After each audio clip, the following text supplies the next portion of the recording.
Every relationship, believe it or not, it's either arrives as a gift or arrives as a lesson. And some of them actually give you both. They're either there to stretch you, anchor you, make you feel that love, but it's important that you recognize in every season which one of these relationships are there and for what purpose.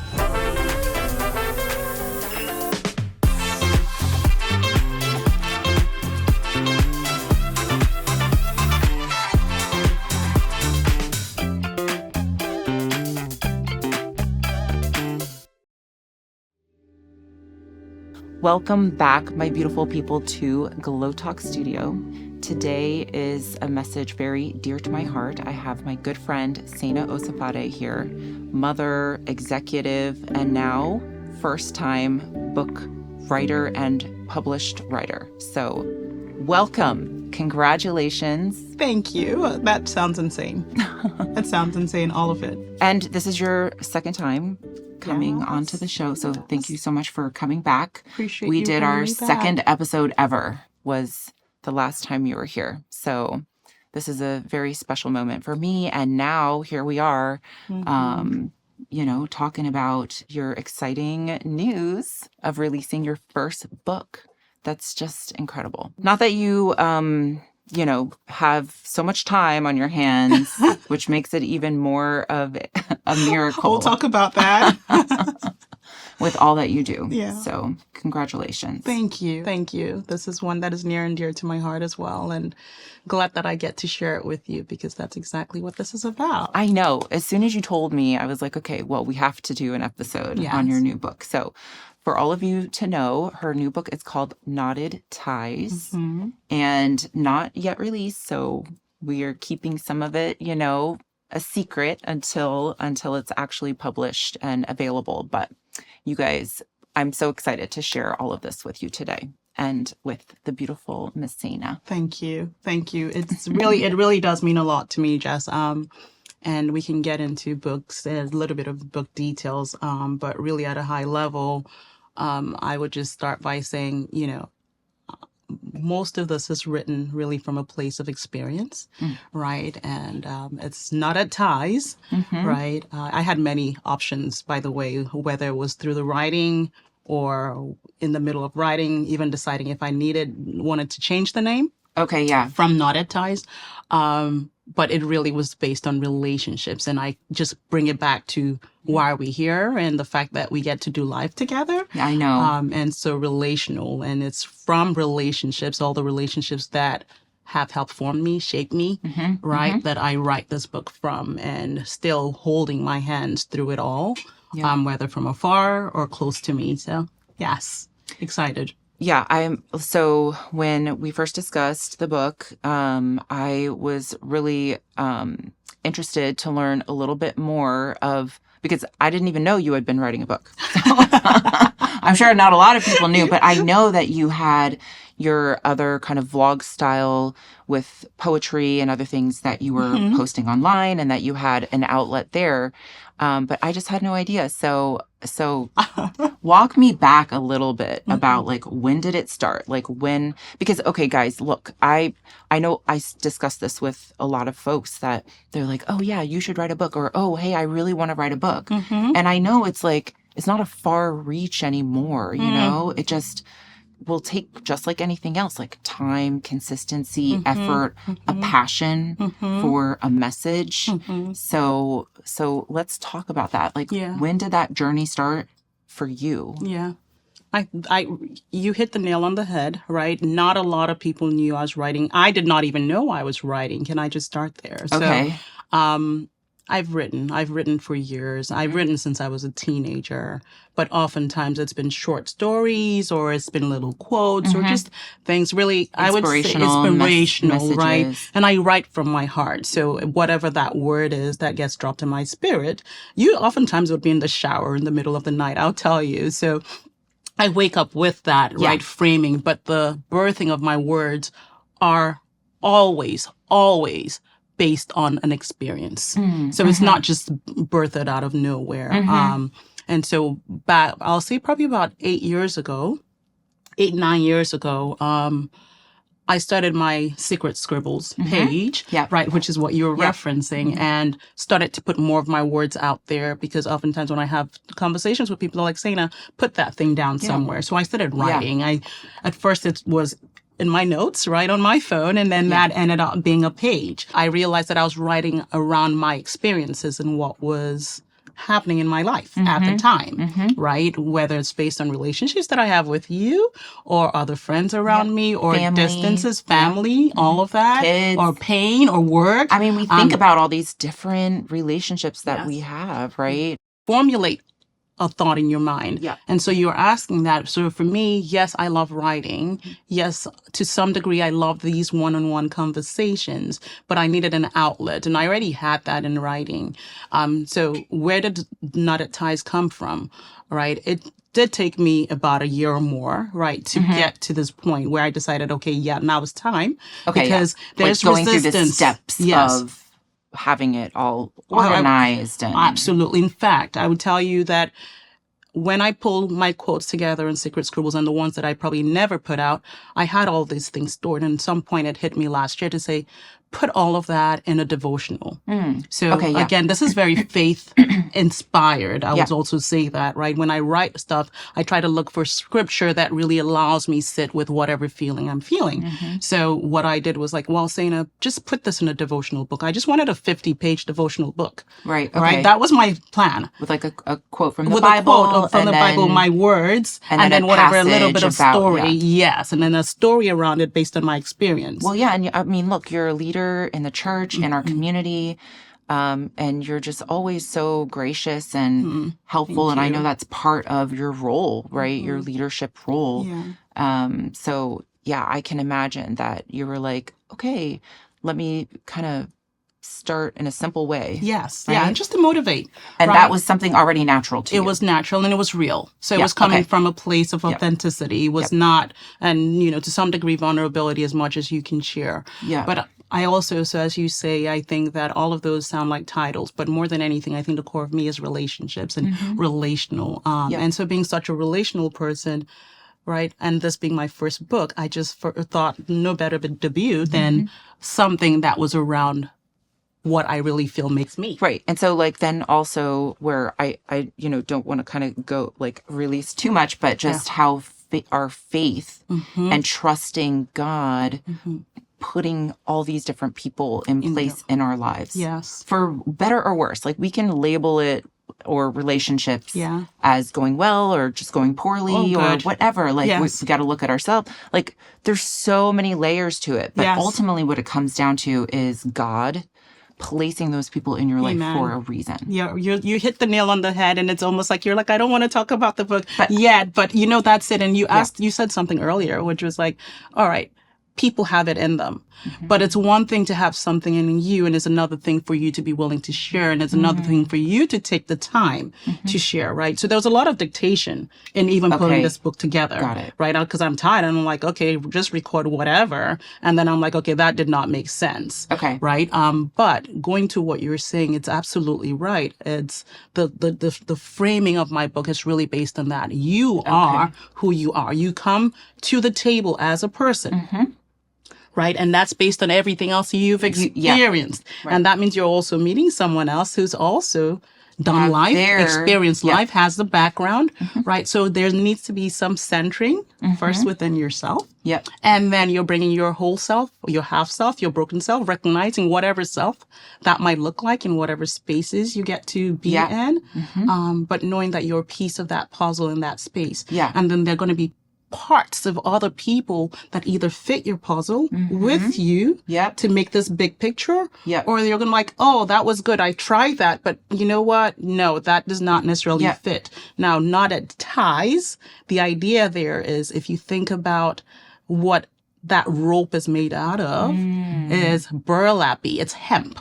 And it's like single strands. But they're not necessarily smooth. Yeah, exactly. So that just reminded me of relationships. So somewhere in the book of writing, then it hit me because at first I had a title, which was Relationships in paren unstitched. Okay. Right. And the idea there, and oftentimes you'd also realize people write more from a place of pain than a place of joy. Yeah, I've heard right? that. So in my writing, even in relationships, I think a lot of it was inspired by relationships that really probably I felt were near and dear and I had to separate from, or relationships that I'm still holding on to. And I feel like, oh, ouch, but I cannot separate from, right? Some of that might be family. Some of that are like just folks that you've made or like history in with, your professional right? work. In your profession, exactly, right? You can't really choose that. Absolutely. So it's knowing how to operate in every single one of those spaces, but also knowing who you are and whose you are. So it's something that I always go back to, right? It's like, Saina, who are you even with Ty, your husband? Right? Who are you with your children? Right? As I sit with all four of them, what do I bring to the table and how do I operate in that space? Because those are unreturnable relationships. No matter how much, right, they vex your spirit, there's still a relationship there. I like how you say that. And so, spirit, don't be vexed by my teenagers. Don't be vexed. But I try to bring that to life in this book and framed again around the Bible and scripture, because that's really what is my anchor. So again, you go back to the knotted ties and the idea of a hemp rope, right? There are going to be people that go to sail with you. And there are going to be people that, get to pull you back to bay. And that rope itself is weathered for seasons. There are going to be times you need to loosen to sail or to let them sail. Or there are going to be and there are going to be times that you need to find a way to sever those ties and loosen them, because you know what? They may not necessarily be good for that knot. So it's really understanding. And then there are going to be times that knot is pulled in a relationship and love, that it hurts. That pulling is not always beautiful. So you love, but if you think about just pulling a knot, right? I'm sure if the rope could speak, it'd be like, okay, enough already. It's tight enough, right?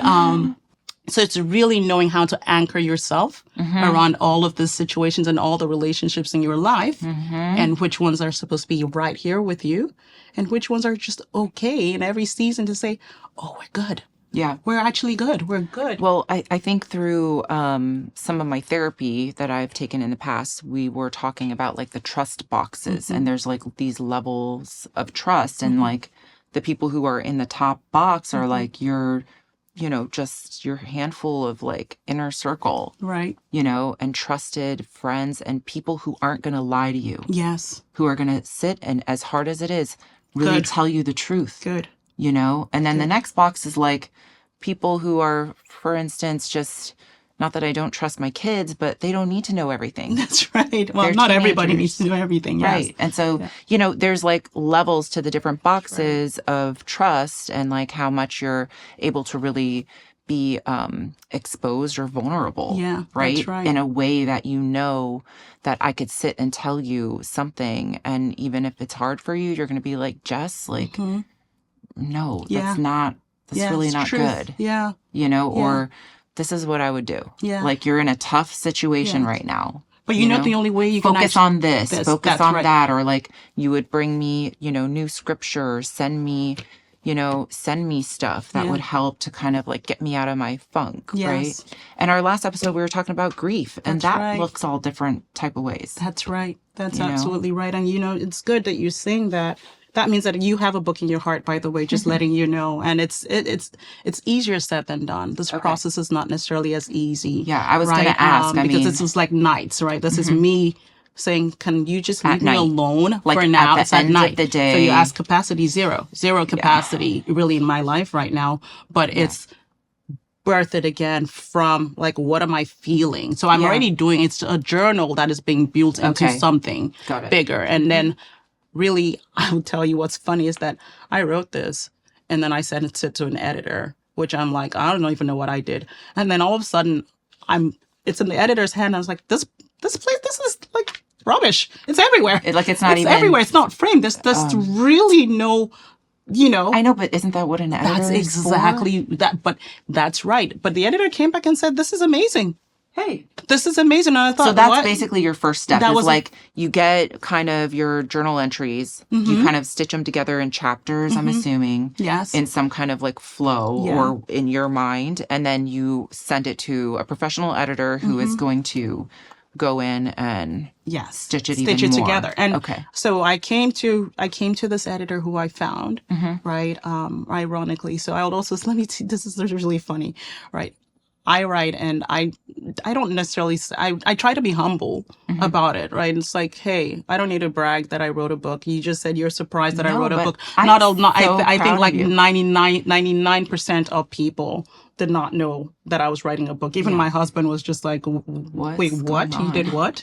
I will just say that in me trying to figure out, okay, what does this look like? I'm sitting in a party over the holidays. Manuscript is, in my mind, done because it should have just been like a devotional. So I've really gone extra by getting it to like, 180 pages. And I'm like, I've written a book. I'm just going to figure out what this looks like. I have no idea what the next step looks like, right? And then I'm at a Christmas party and someone walks up to me and he's like, oh, I wrote a book. And in my mind, I'm thinking, why do I care? Why are you bragging? Oh. So I'm telling you, the Lord sends you people when you need them.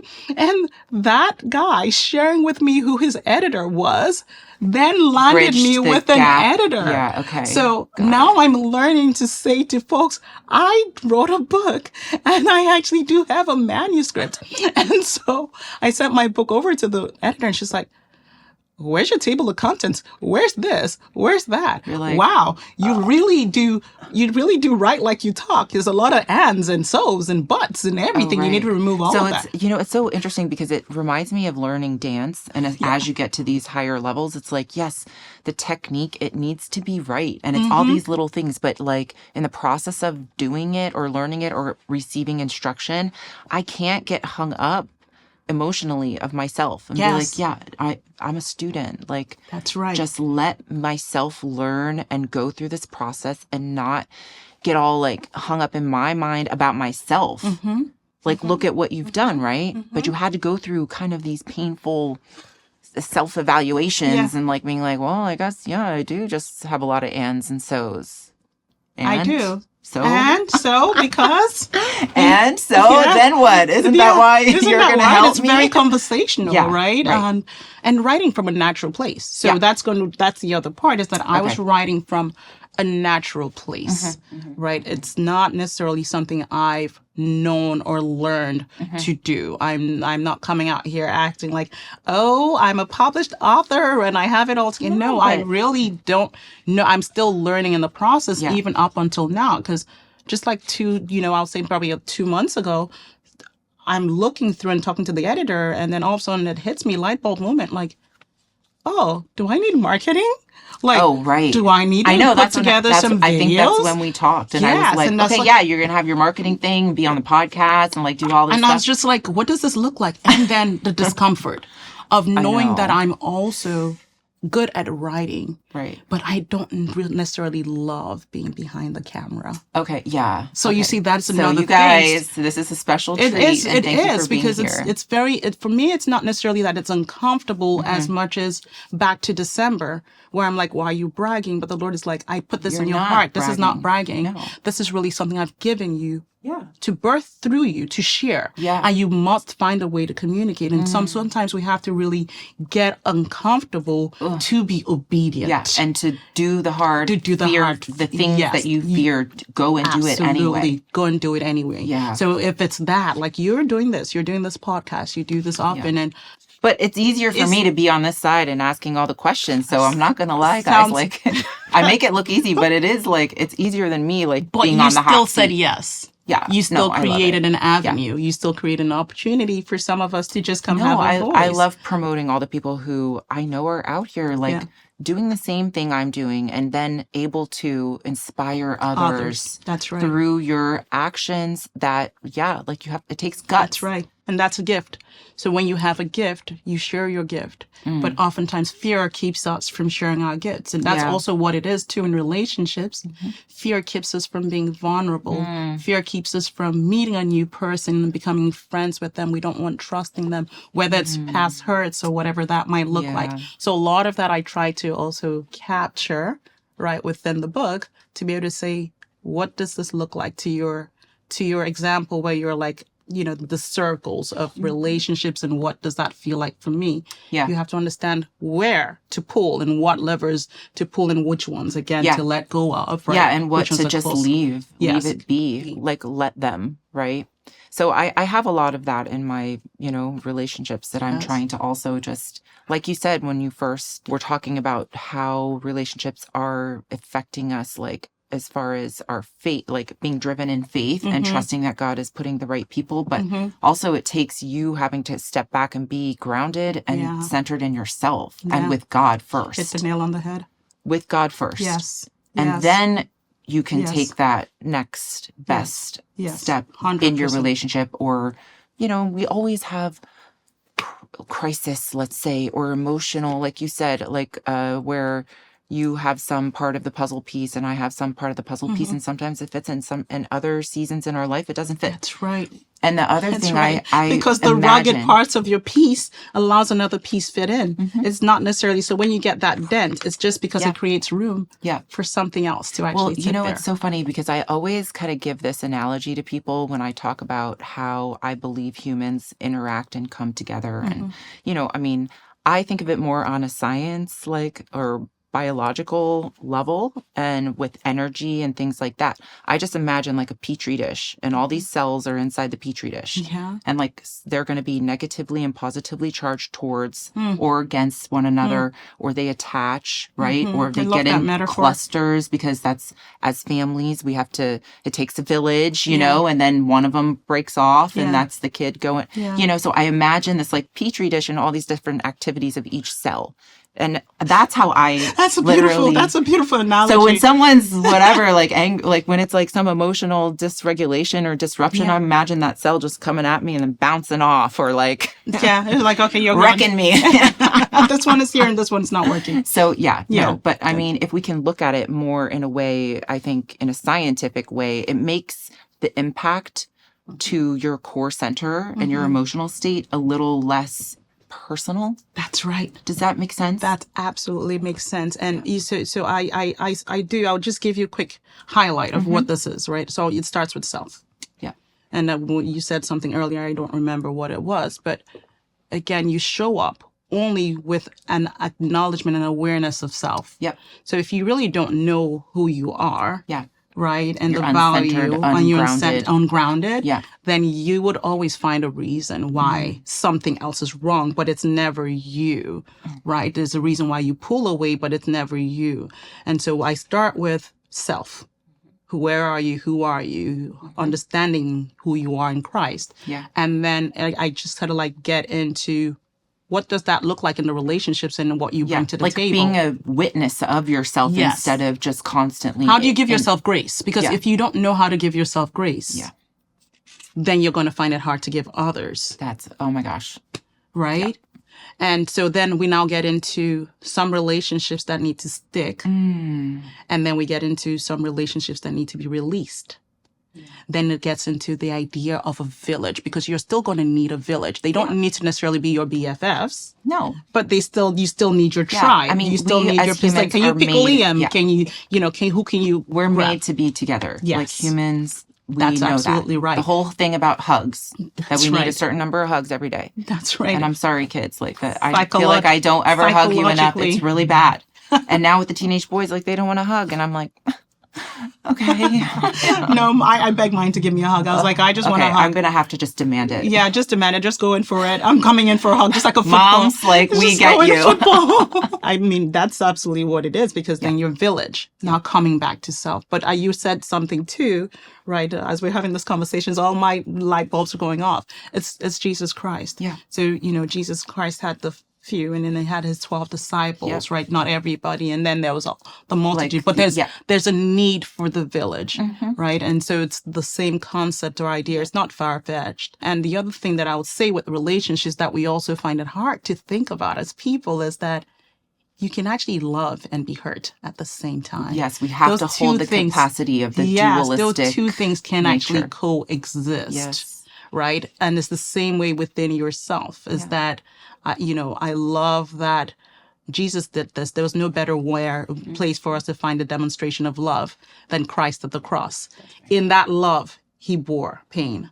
And so that's the idea there, is that for the ones that you really love, you better be ready to feel some pain alongside them. It doesn't mean it's abusive. No. It just means that there's a depth Yeah. to how much you really feel and care and genuinely are willing to sacrifice for this exactly. person. How much are you willing to sacrifice? Yeah, your people.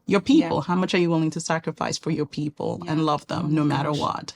So yeah, that's just incredible. And I know a lot of people lack that. I know that. Because we all essentially are learning that. That is what our lifetime is for. Yes. And is to learn and experience other humans. That's right. For a reason, for a season, whatever, or forever. Yes. Right? Like, that is the whole truth of what we're doing here and coexisting together. Yes. But it just comes back to, I know not everybody has it, right? Yeah. I'm saying this from a place of speaking and even still journeying, but not everybody also has that. Not everybody's able to find that village. Not everybody's able to trust. Right. Not everybody understands themselves well enough to know, you know, when they're welcome into spaces. Not everyone understands the difference between, you know, not hearing from a friend from years and really acknowledging that maybe they're also going through and being that friend, right? Yeah.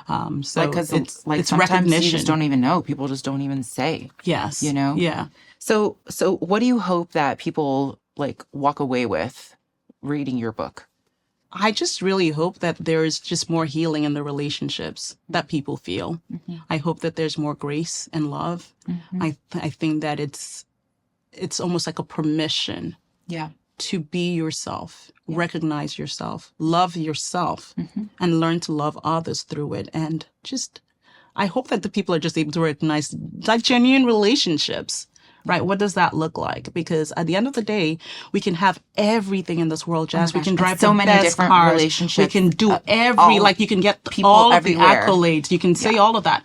But I will tell you, I've walked through various corporations, businesses, whatever it is. And in life, I'll tell you that my legacy, I hope, right? And this is where the book is that the relationships that sit core to me will never feel like they were never loved by me.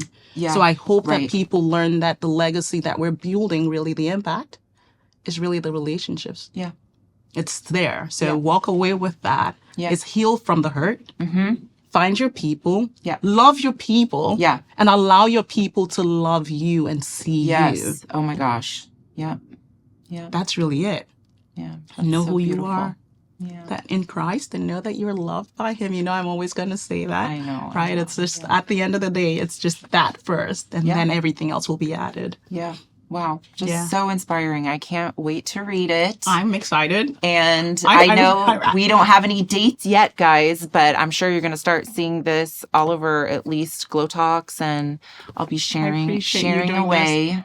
I really do. You have no idea that I thank you for doing this. I thank you and the team. It's like I'm sitting here in my own little corner and I'm like, no, I don't want to put this out there yet. And you're like, no, look, we're going to do this. What I'm finding is through these certain authentic relationships over time, like you're going to see the cheerleaders and you're going to see the people who are really there for you and like being like, let's go. Yeah. And Jess, I just tell you, babes, like, thank you, because even as I write, I don't pull names in the books, by the way, but I think my people will recognize themselves in some of those stories. Okay. Yeah. You'll recognize yourself in that story, because that's absolutely what it is how do we show up quietly? We don't need to scream. Yeah, exactly. It's not about, hey, I just did this for Saina, or hey, I just did this for Jess.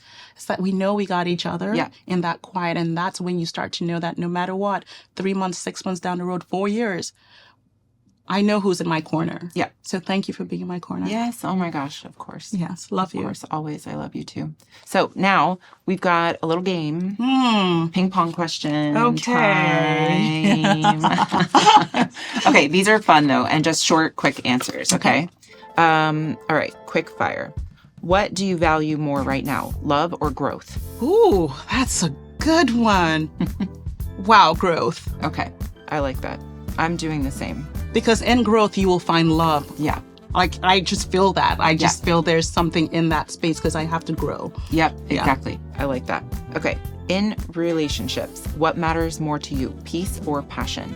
Oh, peace. Absolutely peace. Are you kidding? We're like at this point in our lives. I was like, I'm driving with passion, but I'm so unsteady.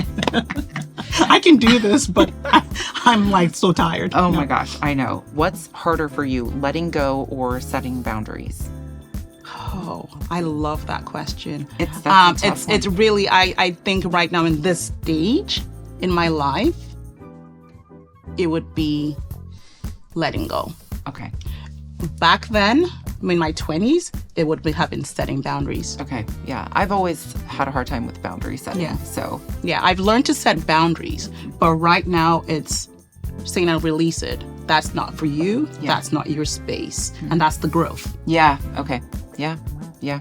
I love that. What feels more important in relationships, being understood or being accepted? Ooh. For me, I think it's being understood. Because somewhere in my book, you're going to see that not everyone is going to accept you. Yeah, that's true. Right? There's a difference between an invitation and feeling welcomed. Okay. Yeah. Oh my gosh. That's so powerful. So if I get an invitation, I'll sit there. But then if I'm understood, I'll feel more welcomed. That idea of belonging. Last question. What do you protect more, your heart or your peace? My heart. Yeah. The Bible also says it. I know. Yeah. Guard your heart above all else. Yeah. Because from it, that peace is going to flow. Yeah. So it's all here. love. I got to guard it. No matter what the relationship is, I have to guard myself.